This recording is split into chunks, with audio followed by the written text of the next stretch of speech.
Imagine that someone told you you have only 1 year to live. So how do you spend your day? How do you spend your life? 1 year. Would you scroll? Would you like waste your hours to scroll and delay your dreams and focus on what's not really important to your life, right? Probably not, right? I don't think so. I think you would really focus on what truly matter. So like many philosophers in the past in history, they kind of believe that thinking about death will actually save your life, right? So especially the many thinkers, many wise philosophers, especially Stoic philosophers, they had idea which is called momentum mori, which means remember you will die. So they've been practicing this idea for a long time to not to be afraid, but to be awake that you have a little time to live in this life.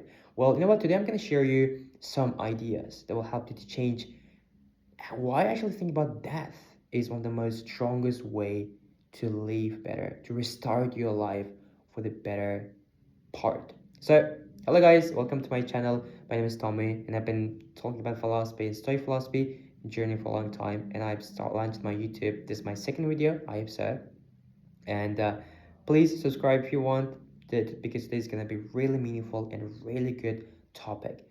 Today we talk about why thinking about death actually will save your life. All right, so let me just start this video for the first my favorite idea, which is again I will tell you momentum mori. Momentum mori is comes from Latin expression, right? Because I mean a couple of thousand years ago we didn't have English language, right? People would write everything in Greek.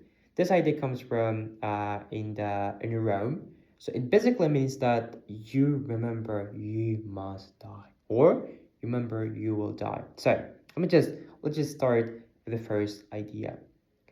Death is consistent. Death is not a future event. This actually idea comes from particularly from my favorite philosopher. His name is Seneca. Seneca actually was a really great and wise and really strong with mindset. He had lived in through hard times and one of the worst emperor. He was advisor and he had gone through so much hard life time in his life. He actually said that death is not something can happen by the end of your life. Death is happening right now. We are actually living in death. That is happening in the midst of our life. We are in death, right? So I believe people usually mistakenly think like of death something will happen far off in the future. They think that death will happen by the end of our life, but that's wrong. The cynic is profound perspective of death is going to change your perspective. He argues that no, that's wrong. Death is happening right now. That's not something that we are moving toward. As a matter of fact, this has been happening ever since we're born, right? We are dying every single day. We are dying every moment of our life. Time passes, belong to death. You know what? You have to really acknowledge that it's not like you will die once, when uh once your end of your life, but but instead you will have died. You have died a lot all the years that you have lived.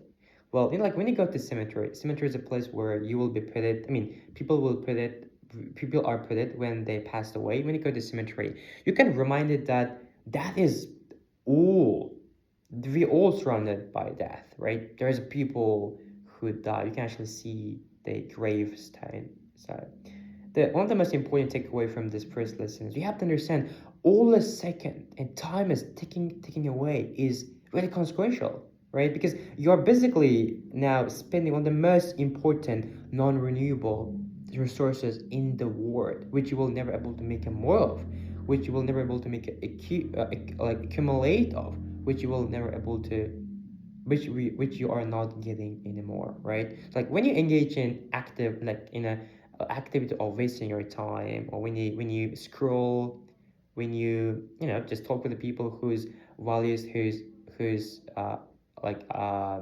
purpose or whose values is not aligned with yours, or when you just simply waste your time by gossiping or cut by gossiping, You are paying with on the most precious thing in life, which is your life, which is your time, right? So second idea we have is you have to understand prioritize character over longevity. So Stoic philosophy believes that the one's people quality is measured by the uh, honor, the dignity, the character, rather than the longevity, how much they have lived so far in life, right? Basically, this idea is try to realize it that it doesn't matter how long you have lived. What matters is how well you have lived throughout your years, right?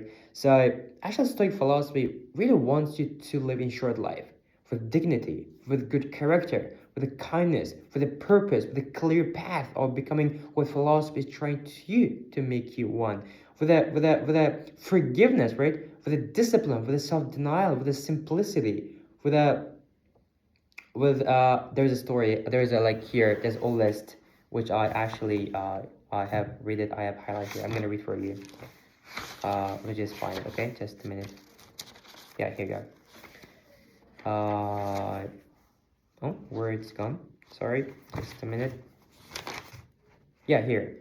Philosophy wanted, especially Stoic philosophy wanted to live a short life with integrity, with dignity, with hard work, with self-denial, with contentment, with fragility, with kindness, with independence, with simplicity, with discretion, with magnanimity.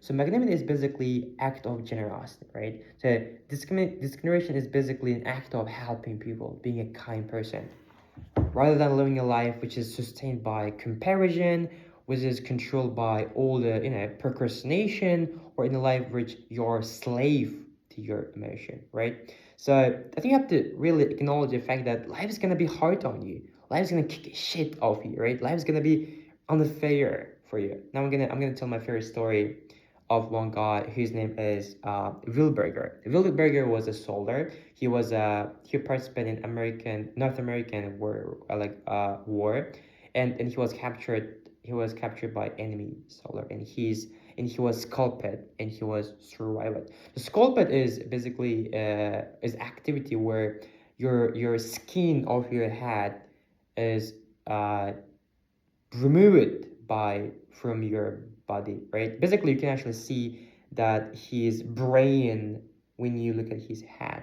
The point is, he had gone through so much hardships, right? He had struggled a lot in his life. I usually like when I read the story, I kind of question myself how it may have been really hard for him to live with his rest of his life, and how it must have been really challenging to be able to keep living. And Seneca actually put beautifully. He said that sometimes living is act of courage, right? So like he basically telling that living without despair, living without hating people, living without jealousy, living without giving up, living without hating people or revenging people. You have to cling to life. You have to stuck to life, not like a pathetic way, but more like a courageous way, right? So you know what? You have to remind yourself that our ancestors had gone through so much trouble in their past life. Our ancestors had gone through so much unimaginable pain, unimaginable experience. I think we probably wouldn't be able to endure if we were in their period. Let me just give you couple of people stories which I know, which I've read in the philosophy. The Marcus Aurelius. Marcus Aurelius is a really renowned philosopher who was actually emperor of Rome, but who happened to be a philosopher. He well, you may probably think that since he's a Rome emperor, you may think that he had no problem. His life was great. Yeah, but having no money is not only one problem that people can suffer. Marcus Aurelius, yeah, had no money problem, but he had so much problem. He was a target of so much problem. He was a target of conspiracy. He was a target of betraying his best friend, who was the manager, who also the commander of his general commander of his army, betrayed him. He announced himself a king when his friend Marcus Aurelius was dying in the next room. And he gone through family problem. His family was falling apart when he was away for battle wars, when his wife had stayed with his children, right? So my point is, all people in the past had gone through so much trouble. Epictetus, the guy who's a really famous, his own idea of, he said that, Epictetus, I'll just tell you, he said that chief responsibility of philosopher, which I argue all people, is being able to separate what within our control and what is not within our control and act accordingly. So that idea comes from Epictetus. He basically found the foundation of Stoicism, right? He was a slave. His name was Epictetus means acquired one, right? He was acquired. He was purchased by someone. He has spent his 30 years of his life in the prison. When he was 40, he got his freedom. He then found the philosophy school. He started the widespread philosophy whole world. My point is, people had gone through so much challenges, but when we reminded these people, when we're having so much hard time in life, this persistence, devotion of having a good life, despite of having so much trouble, will give us discipline, will give us motivation to get through these challenges. Stoic philosophy teach us that it's really shameful for you, for me, for anyone to give up when we have something to show off. It's really shameful to give up when we have some life that we can live. It's really shameful to give up when we have some kindness and goodness that we can do other people, right? So that's the idea from the second one. So you have to understand that you have to prioritize your character. You have to focus on how well you can live in life rather than how long you want to live, right? Okay, third one. Time is the most precious resource, right? It's really stupid that we protect our poverty. We really careful with how we spend our money, but some strange reason we become really frivolous with one of the most important resources there is, right? The Seneca found out that one of the crazy thing in the world is that we become really reckless of resources, thing that we actually are supposed to be careful with. He refers our time, right? Time is one of the most non-renewable resources you have. You will never able to you're never able to make it more of it. They will never able to retrieve it, never able to bring it back because it passed, right? So when you waste, I think the reason why we waste our time because we really afraid of saying no, right? Because we think like when we say no, it may hurt our friend, it may hurt someone else, our feelings, right? I think we are really do waste our time because we lost focus on what truly matter in life, what really life want us to be, what philosophy is trying to make us to be, right? I think we waste our time maybe because our priorities is out of whack. So like I think like when you're wasting your time, you have to understand you are paying with your life. You are paying with your time, which is one of the most important thing ever you can have in life. So it's actually the idea go beyond by wasting it, by gussing around, by hanging out with the people who will suck and who will stir up drama in your life, right? I think full realization of wasting time is gonna hit us. Really is gonna hit us when we are lying down on deathbed, when we're really desperate for a lot of time, right? And when you go to cemetery, all the people who have died so far, they all put things up. They all said I'm gonna do it later, I'm gonna do it tomorrow. What happened to them? They die. What happened to them? They're not with us anymore. You will also gonna be like it. This rule also will apply to you. You will die. And as a matter of fact, you have been dying ever since you were born. Time passes, belong to death. You have to remind yourself every single day, right? So as a philosophy, especially philosophy, believe that it's really stupid, it's really arrogant of us to think we will get tomorrow, we will do that later. But Stoic philosophy believe and also support tomorrow is not guaranteed. Your life is not actually guaranteed. You don't know how much you can live, how much you can actually, how much time you have left in life, right? So as Americus always puts beautiful, he said that you could be good today, but instead you choose tomorrow because of you thought you assume you will have tomorrow, right? So idea is from basically core idea from this lesson is don't do later, do it now. You have a chance right now. You have an opportunity right now. You can actually do anything in life you want. You can achieve pinnacle of your success if you dare to. If you wish to be successful, you do become successful. But right now you should dare to do so, right? Because your time is limited. Your life is numbered. My favorite story I wanna tell now, which Marcus Aurelius, by the way. By the way, this is a Marcus Aurelius book, Meditation. This is one of the popular book ever had written ever. I think this book will never be written again, like this kind of book in the future. So this is good. You should definitely buy if you want to introduce yourself to Stoic philosophy. Anyway, he actually kind of quoted, he gave a story of Epictetus in his book. He said that when you are like when it's night, when you're kissing your father, your mother, and your husband, your wife in forehead, your children in forehead, remind yourself you are kissing someone, human being, whom will not able to go through, who may not able to go through this night, who may not able to work you up with you, who might die this night, right? Point is, you don't know, right? As I mentioned last video, I know for sure that future is uncertain, but I know for sure life, death is certain. We all gonna die, but unfortunately, it's uncertain when and how and by what kind of accident we will, but we will die, right? That's certain. So, well, he basically Marcus is always trying to explain to us that all the thing in life is matter. Talking on the phone is matter. If you talk with your family, with your mom, your dad, with your husband, that is matter. Do it better. Talk with them better. When you're chatting, on the car, like when you're guys driving to some, maybe park or maybe to eat something, do it better. That thing is matter. Talking on the phone is really matter, right? So idea is that don't do it tomorrow, do it now. Do it right now. Okay, so our fourth idea, which is a really good idea also.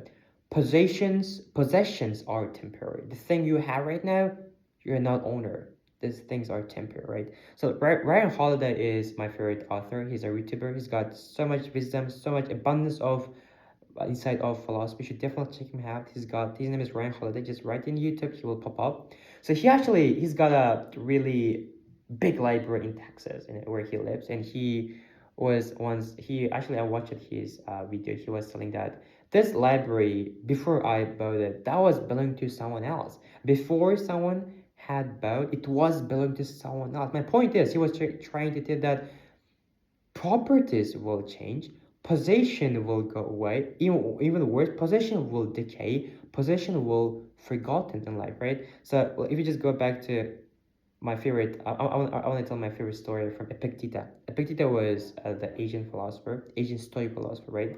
So one day when he was sleeping, he noticed that his expensive lamp was stolen, which of course apparently was made of gold. It was stolen, and you know what? He wasn't upset and he wasn't surprised either. He said that you can only lose what you have, right? He was basically trying to tell the fact that we do have all possession and trust and have them temporary, right? Then he stood up and he went to shopping. He bought a little bit cheaper one, So I think, like, what idea is that from here, you don't own this stuff. Even this idea go beyond possession, material possession. It will go beyond your house, your job, even the time that you have, even the life you have. You don't own them, right?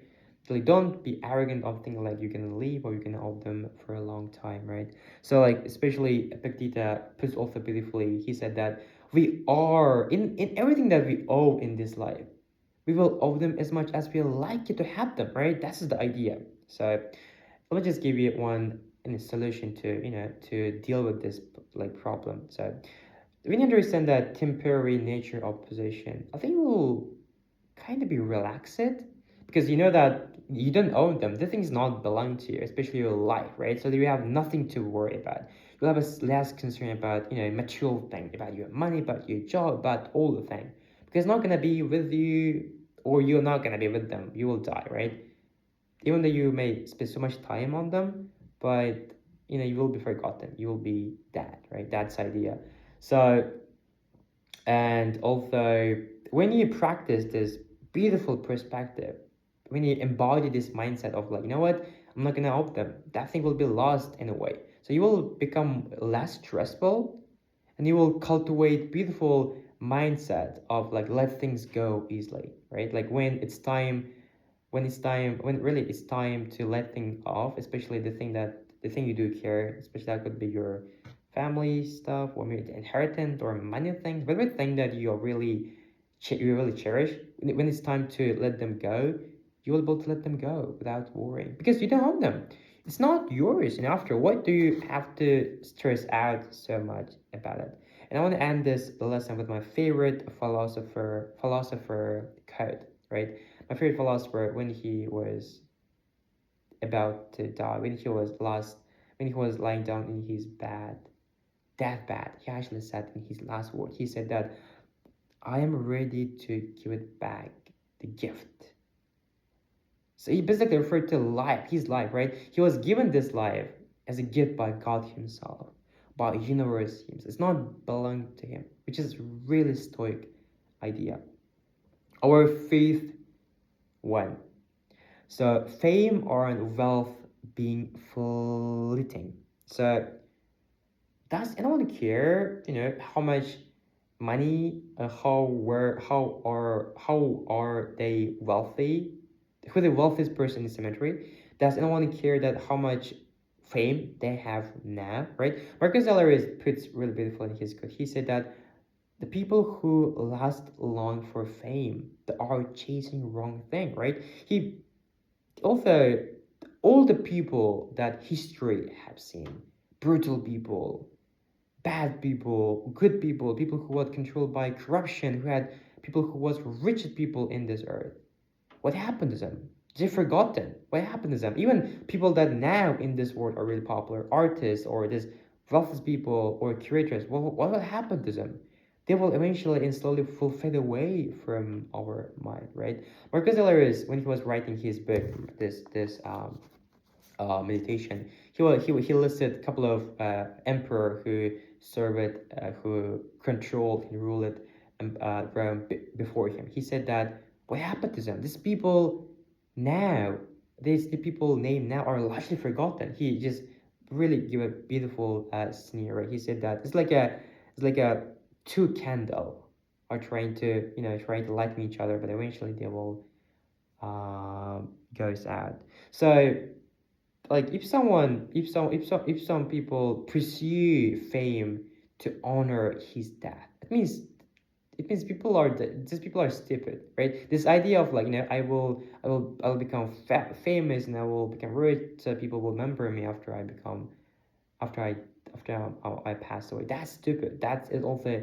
discarded. It's also discouraged by philosopher. So I just really want to question my favorite writing, right? I want to just question significance of enormous monument, which was basically erected by one of the wealthiest people who died in ceremony. He said that you don't get to take this money when you die. Idea is that when you die, well, there's nothing left, right?